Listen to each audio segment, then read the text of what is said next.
مل کے بابا سے بلند نعرہ صلوات، اللہم صلی علی محمد وآل محمد وعجل فرجہم۔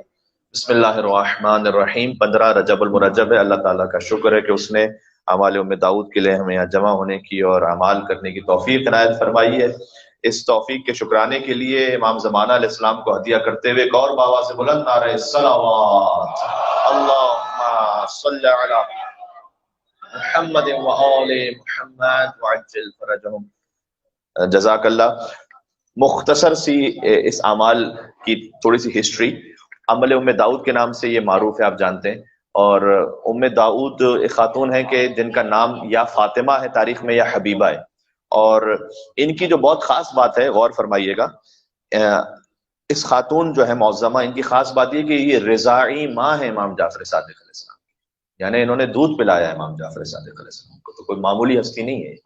اور یہ زوجہ ہیں حضرت حسن مثنی کی، یعنی حضرت حسن مثنی ابن امام حسن مجتبی ابن مولا امیر المومنین علی ابن ابی طالب علیہ السلام۔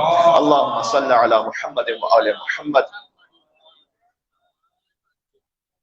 ان کے فرزند تھے جن کا نام تھا داؤد، لہٰذا انہیں ام داؤد کہا جاتا ہے۔ نام ان کا فاطمہ یا حبیبہ ہے، لیکن ان کی کنیت ام داؤد کے نام سے مشہور ہے یہ۔ تو جو داؤد ان کے فرزند تھے انہیں گرفتار کر لیا تھا منصور دوانقی نے۔ حسن مثنی کی ایک اور زوجہ تھی جن سے، جو فاطمہ بنت حسین، جن سے حسن مثلث تھے، یعنی یہ ایک عجیب سلسلہ ہے، یعنی حسن مثنی کا مطلب ہے دوسرے حسن، حسن مثلث یعنی تیسرے حسن۔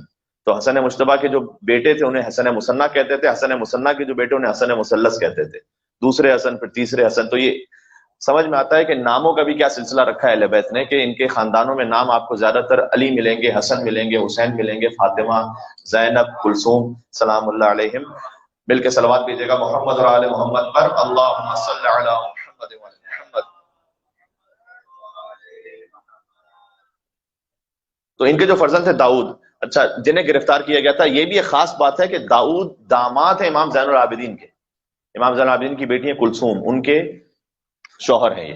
تو یعنی امام زین العابدین کے داماد بھی ہیں، امام جعفر صادق السلام کے رضاعی بھائی بھی ہیں، یعنی ایک بڑا ہی قریبی ان کا تعلق ہے اہل بیت اطہار علیہ السلام کے خانوادے سے ہی۔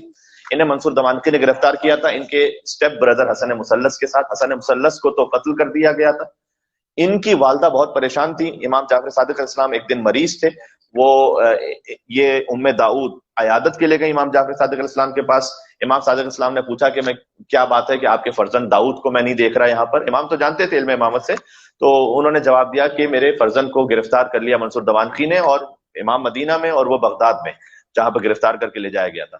تو مجھے ان کی خبر نہیں ہے کہ وہ زندہ ہیں یا میرا فرزند جو ہے وہ مر گیا ہے، اسے قتل کر دیا گیا ہے، لیکن میں بہت بے چین ہوں، آپ جو ہے وہ دعا فرمائیے، اور آپ کیا مجھے کوئی عمل ایسا بتلا سکتے ہیں کہ جس کی وجہ سے وہ میں عمل کروں؟ اور امام علیہ السلام نے کہا کہ ایسا محسوس ہوتا ہے کہ یہ بس اس رجب سے کچھ پہلے کی بات ہے، اس لیے کہ روایت میں ملتا ہے کہ امام نے ان کو عمل بتایا، اور امام نے کہا کہ انہوں نے کچھ دن انتظار کیا، اپنے آپ کو تیار کر لیا اس عمل کے لیے، کیونکہ اصل عمل یہ تھا کہ 13، 14، 15 رجب کو روزہ رکھیں، جو روزہ نار بھی رکھ سکے وہ بھی عمل کر سکتا ہے، لیکن بہرحال اصل عمل تو یہ تھا کہ وہ روزہ رکھیں۔ اور اس کے بعد امام نے ان کو یہ عمل تعلیم فرمایا۔ مختصر یہ کہ جب انہوں نے، ام داؤد نے یہ عمل کیا، اور ہم یہ عمل کر رہے ہیں تمام بے گناہ قیدیوں کی رہائی کے لیے انشاءاللہ، اور اس میں شامل ہیں عرب ورلڈ میں بہت سارے افراد ہیں ہمارے مومنین، پاکستان میں مسنگ پرسن ہیں بہت سی جگہوں پر، اور کوئی بھی ایسی حاجت جو والدین رکھتے ہیں اپنی اولاد کے لیے۔ تو ابھی مجھے بعض پیرنٹس نے بیٹیوں کی شادی کے حوالے سے دعا کے لیے کہا ہے، انہیں ماشاءاللہ دعاؤں کو ذہن میں رکھیے گا۔ مریضوں کی شفا یابی کے لیے کہا ہے، بعض مومنین نے خاص میسیجز کر کے اپنے عزیزوں کے لیے، والدین کے لیے کہا ہے، تو آپ سب دعاؤں کو ذہن میں رکھیے گا انشاءاللہ۔ تو ام داؤد کہتی میں نے عمل کیا۔ اب خلاصہ واقعے کا یہ کہ جیسے ہی عمل مکمل ہو تو ام داؤد نے بھی خواب میں دیکھا رسول اللہ کو، اور ان کے بیٹے نے بھی رسول اللہ کو خواب میں دیکھا زندان میں، کہ تمہیں رہائی ملنے والی ہے اور تمہیں فوراً رہا کر دیا جائے گا۔ اگلی صبح منصور دوانقی نے انہیں بلایا، انہیں تیز رفتار سواری دی، 10,000 دینار دیے یا درہم دیے، اور کہا کہ آپ تشریف لے جائیے۔ کیوں ایسا منصور دوانقی نے ایک دم کیوں کیا؟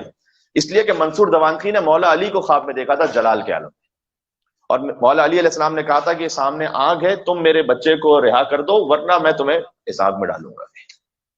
تو یہ تو بات ہے کہ اگر ویسے تو خیر سب ایک ہی نور سے ہیں، لیکن اگر بات کہنے کو کہی جائے تو حضور جمال خدا کے مظہر ہیں اور علی جلال خدا کے مظہر ہیں۔ تو وہ جو جمال کے مظہر تھے وہ آئے داؤد کے خواب میں، اور جو جلال کے مظہر ہیں وہ آئے منصور دوانکی کے خواب میں کہ تجھے عذاب ہوگا، اور اس کے بعد اسے منصور دوانکی کو رہا کرنا پڑا۔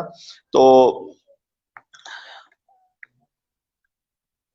مختصر یہ کہ اسے عمل ام داؤد اس لیے کہا جاتا ہے۔ حالانکہ امام صادق علیہ السلام نے تعلیم فرمایا، اس کی بالکل مثال ویسی ہے جیسے دعائے کمیل مولا علی نے تعلیم فرمائی ہے، لیکن مشہور ہے دعائے کمیل۔ اس طرح سے ام داؤد عمل جو ہے وہ امام جعفر صادق نے تعلیم فرمایا، لیکن مشہور ہے ان کے نام سے، لیکن انہیں تعلیم فرمایا۔